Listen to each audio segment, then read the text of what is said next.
ویور، ہماری آج کی تحریر ویڈیو کا ٹاپک ہے ایک باپ کی بیٹے کو وصیت جس نے میرے وجود کو ہلا کر رکھ دیا۔ ایک باپ اپنے بیٹے کو مخاطب کر کے نصیحت کرتا ہے، میرے پیارے بیٹے، ایک دن تو مجھے بوڑھا دیکھو گے، میرا رویہ تمہیں غیر منطقی معلوم ہوگا، تب برائے مہربانی بیٹا مجھے تمہارا وقت اور صبر چاہیے ہوگا تاکہ تم مجھے سمجھ سکو۔ جب میرے ہاتھ کانپیں اور میرا کھانا سینے پر گر پڑے اور جب میں کپڑے نہ پہن سکوں، تب گزرے ہوئے سالوں کو یاد کرنا جب میں تمہیں وہ کچھ سکھاتا تھا جو میں آج نہیں کر سکتا۔ اگر میں تم سے بار بار بات کروں اور آپ کو بار بار یاد دہانی کراؤں تو غصہ اور ملامت مت کرنا، اس لیے کہ میں نے تمہارے لیے کتنی ہی باتیں کہانیاں دہرائی ہیں، صرف اس لیے کہ انہوں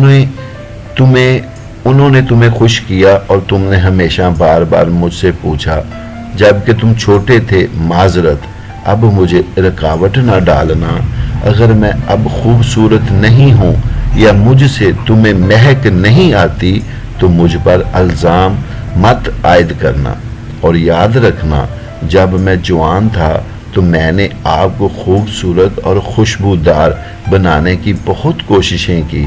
اپنی جوانی میں میری لا علمی اور کم فہمی پر مت ہنسنا، بلکہ تم میری آنکھیں اور دماغ بن جانا تاکہ میں جو چیزیں مجھ سے رہ گئی ہیں میں انہیں پا سکوں۔ بیٹا، میں وہ ہوں جس نے تمہیں سکھایا، میں نے تمہیں زندگی کا سامنا کرنا سکھایا۔ آج آپ مجھے کیسے سکھاتے ہو کہ کیا کرنا چاہیے اور کیا نہیں۔ اپنی گفتگو کے دوران میری کمزور یادداشت اور میری باتوں اور سوچ کی سستی سے نہ تھکنا، کیونکہ میری خوشی اب صرف تمہارے ساتھ رہنے میں ہے۔ بس مجھے وہ خرچ کرنے میں مدد کرنا جس کی مجھے ضرورت ہے۔ میں اب بھی جانتا ہوں کہ میں کیا چاہتا ہوں۔ جب میرے پاؤں مجھے جہاں چاہیں لے جانے میں ناکام ہو جائیں تو مجھ پر احسان کرنا اور یاد رکھنا کہ میں نے تمہارا ہاتھ اتنا پکڑا کہ تم چل سکو۔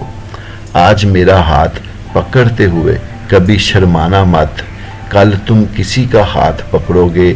اس عمر میں میں جانتا ہوں کہ میں آپ کی طرح زندگی کے قریب نہیں آ رہا، لیکن میں مرنے کا انتظار کر رہا ہوں۔ بیٹا، میرا ساتھ دینا، میرا مخالف مت بننا۔ جب آپ کو میری کچھ غلطیاں یاد آئیں تو جان لینا کہ میں نے ہمیشہ آپ کے بہترین مفاد کے علاوہ کچھ نہیں چاہا، اور یہ سب سے اچھی چیز ہے جو آپ ابھی میرے ساتھ کر سکتے ہیں۔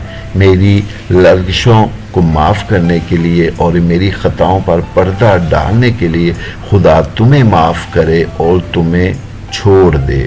بیٹا، آپ کی ہنسی اور مسکراہٹ اب بھی مجھے اسی طرح خوش کرتی ہے جیسے جب میں جوان تھا۔ مجھے اپنی صحبت سے محروم نہ کرنا۔ بیٹا، جب تم پیدا ہوئے تو میں تمہارے ساتھ تھا، تو جب میں مروں تو میرے ساتھ رہنا۔ ویور، عربی تحریر کا ترجمہ ہے۔ آخر میں دعا ہے اللہ تعالیٰ ہمیں اچھی باتوں پر عمل کرنے کی توفیق عطا فرمائے اور ماں باپ کا ادب و احترام کرنے کی توفیق